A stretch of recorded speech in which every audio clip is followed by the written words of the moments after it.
Hello students, welcome back to our YouTube channel service study. बच्चों, आज मैं एक इंपॉर्टेंट टॉपिक लेकर आया हूं। यहाँ पे हम एक बहुत ही इंपॉर्टेंट चीज यहाँ पे पढ़ने जा रहे हैं और वो क्या है बेटा, आई डेल कर्व की बात करेंगे। किसकी बात करेंगे बेटा? आई डेल कर्व। ठीक है, इसको पढ़ने से पहले हम थोड़ा सा ये पढ़ लेते हैं कि जो आपका एंगल ऑफ डेविएशन होता है, जो डेविएशन एंगल होता है वो किन फैक्टर्स पे डिपेंड करता है। ठीक है, factors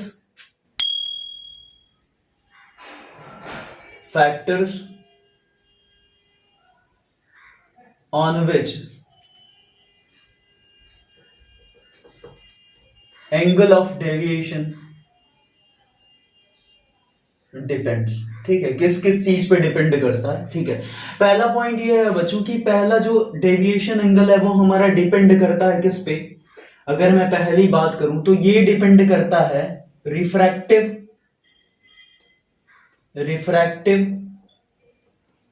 इंडेक्स ऑफ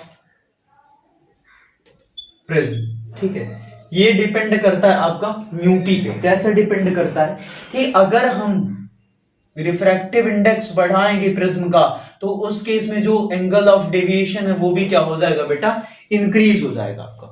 ठीक है, उस केस में क्या होगा कि एंगल ऑफ डेविएशन इंक्रीज हो जाएगा। ठीक, दूसरा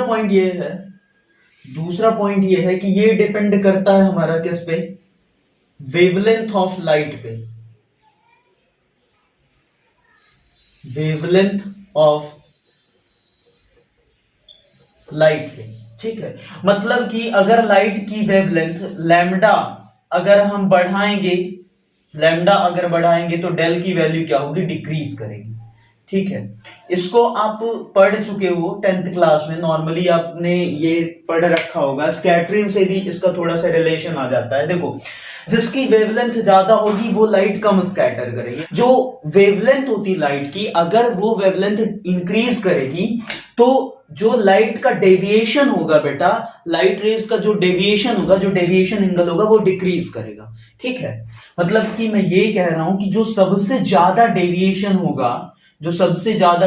होगा वो वॉयलेट कलर में होगा, और सबसे कम इसमें क्या होगा, मैक्सिमम डेविएशन होगा, और सबसे कम जो डेविएशन होगा वो किस में होगा, लाल कलर में, रेड कलर में, मिनिमम डेविएशन। इसी वजह से वो होता है ना कि हम क्या करते हैं, कहीं डेंजर शो करने के लिए रेड कलर का यूज करते हैं। ठीक है, क्योंकि वो जल्दी से डिसअपियर नहीं होता, काफी डिस्टेंस तक वो ट्रेवल करता है, क्योंकि उसकी वेवलेंथ क्या होती है, ज्यादा होती है। रेड कलर की वेवलेंथ वायलेट के कंपैरिजन में बहुत ही ज्यादा होती है, इस वजह से ये क्या होता है, मिनिमम डेविएशन शो करता है। ठीक है, थर्ड हमारा है, ये डेविएशन एंगल जो है वो डिपेंड करता है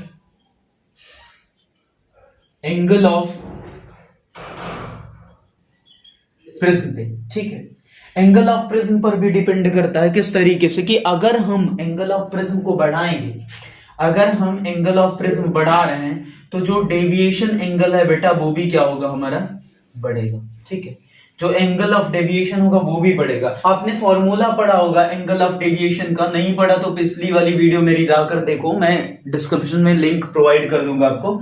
del is equal to formula होता है I1 प्लस I2 माइनस ए। ठीक है, तो यहां से क्या समझ आ रहा है कि अगर हम ए बढ़ाएंगे तो ये वैल्यू डिक्रीज करेगी, बट ऐसा नहीं है बच्चों। ठीक है, ये एक्सपेरिमेंटली प्रूव्ड है कि जब हम एंगल ऑफ प्रिज्म इंक्रीज करेंगे तो डेल भी हमारा इंक्रीज करेगा, क्योंकि I1 और I2 भी उसी रिस्पेक्ट में हमारे बढ़ेंगे। ठीक है, तो यहां से कंफ्यूज मत होना, ये एक्सपेरिमेंट के थ्रू बताया गया क्लियरली। ठीक है, इसके बाद जो हम बात कर रहे थे बेटा आई डेल कर्व की, that is very very most important. मतलब कि जो हमारा फोर्थ पॉइंट होगा वो इसी पर होगा, आई डेल कर्व पे। वो बहुत ही ज्यादा इंपॉर्टेंट है कि जो एंगल ऑफ डेविएशन है बेटा वो किस पे और डिपेंड करता है, एंगल ऑफ इंसिडेंस पे। किस पे डिपेंड करता है, फोर्थ जो पॉइंट है, इट डिपेंड्स ऑन किस पे, एंगल ऑफ इंसिडेंस पे। ठीक है, अब देखो, इस पे ऐसा कुछ नहीं है बेटा कि हम आई को बढ़ाएंगे तो डेल बढ़ेगा या फिर घटेगा, ठीक है, ऐसा कुछ नहीं है। थोड़ा सा ये क्या करता है, अलग बिहेवियर शो करता है, ठीक है। अगर हम एंगल ऑफ इंसिडेंस को बढ़ा रहे हैं तो जो हमारा एंगल ऑफ डेविएशन है वो डिक्रीज करता है, बट एक टाइम तक डिक्रीज करता है। जब हमारा एंगल ऑफ डेविएशन मिनिमम हो जाएगा उसके बाद भी अगर हम एंगल ऑफ इंसिडेंस इंक्रीज करेंगे तो उसके साथ साथ हमारा एंगल ऑफ डेविएशन भी इंक्रीज करने लगेगा। कुछ इस टाइप का बिहेवियर है। तो हम इसको समझते हैं किसके थ्रू, आई डेल कर्व के थ्रू। यही आपका बहुत ही ज्यादा इंपॉर्टेंट है, इसी को हम क्या बोल सकते हैं, आई डेल कर्व, ठीक है। देखो इधर हमने प्लॉट कर लिया, ये हो गया हमारा डेविएशन एंगल, और इधर हो गया हमारा, दिख रहा है आपको, सही नहीं दिख रहा, थोड़ा मैं छोटा बनाने की कोशिश करता हूं। ये हो गया डेल, ये हो गया आई, दिख रहा है आपको, हाँ भी क्लियर है। देखो इसका जो कर्व आता है बेटा वो कुछ ऐसा आता है, ठीक है, कुछ इस तरीके का कर्व आता है। अब देखो यहां पर ये क्या होगा, ये यहां पे आई की मान लो समथिंग कोई वैल्यू होगी, और आई की इस वैल्यू के लिए जो डेल है वो क्या है बेटा, मिनिमम है।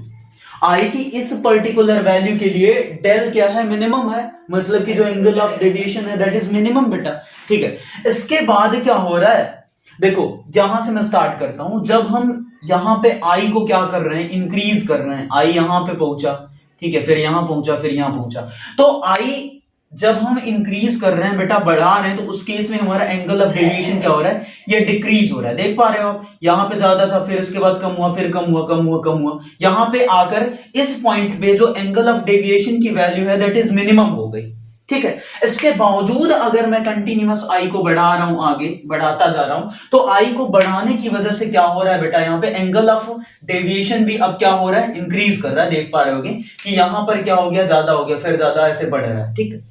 तो पहले जब हम आई को बढ़ाते हैं तो एंगल ऑफ डेविएशन क्या होता है बेटा, हमारा डिक्रीज करता है। एक पॉइंट ऐसा आता है कि एंगल ऑफ डेविएशन की मिनिमम वैल्यू मिल जाती है हमको किसी पर्टिकुलर एंगल ऑफ इंसिडेंस के लिए, ठीक है। बट उसके बाद भी अगर हम एंगल ऑफ इंसिडेंस बढ़ाते हैं तो एंगल ऑफ डेविएशन क्या होता है, बढ़ने लगता है, ठीक है। अब देखो बेटा यहां पे सबसे इंपॉर्टेंट बात यह है कि जो एंगल ऑफ डेविएशन की मिनिमम वैल्यू होगी उसके लिए जो एंगल ऑफ इंसिडेंस होगा वो सिंगल वैल्यू होगा, ठीक है। मेरी बात समझो कि for del minimum I has only one value, ठीक है। मिनिमम एंगल ऑफ डेविएशन के लिए जो एंगल ऑफ इंसिडेंस की वैल्यू होगी वो केवल और केवल क्या होगी, वन होगी। ये बहुत इंपॉर्टेंट चीज है। क्यों इंपॉर्टेंट है अभी बता रहे हैं, देखो।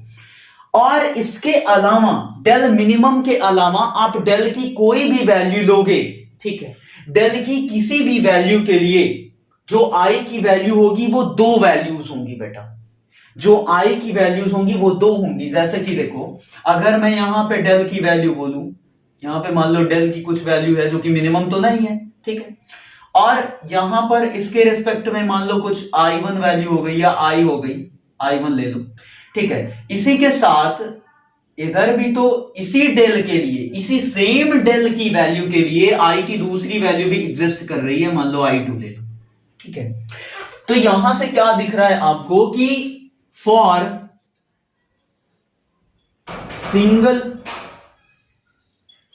Value of del there is two values of I, ठीक है। डेल की एक सिंगल वैल्यू के लिए एंगल ऑफ इंसिडेंस की दो वैल्यूज होंगी accept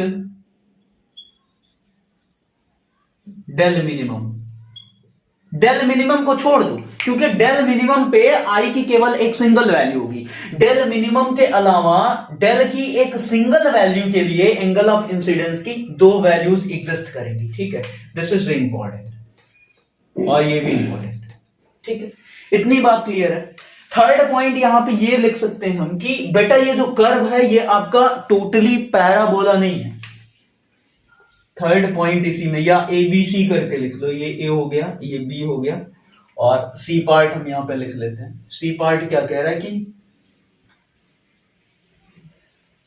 curve is not a parabola, ठीक है। ये जो कर्व है बेटा ये पैराबोला नहीं है, ठीक है, क्योंकि पैराबोला आपका क्या रहता है, सिमेट्रिक रहता है। ये सिमेट्रिक जैसी चीज नहीं है, ठीक है।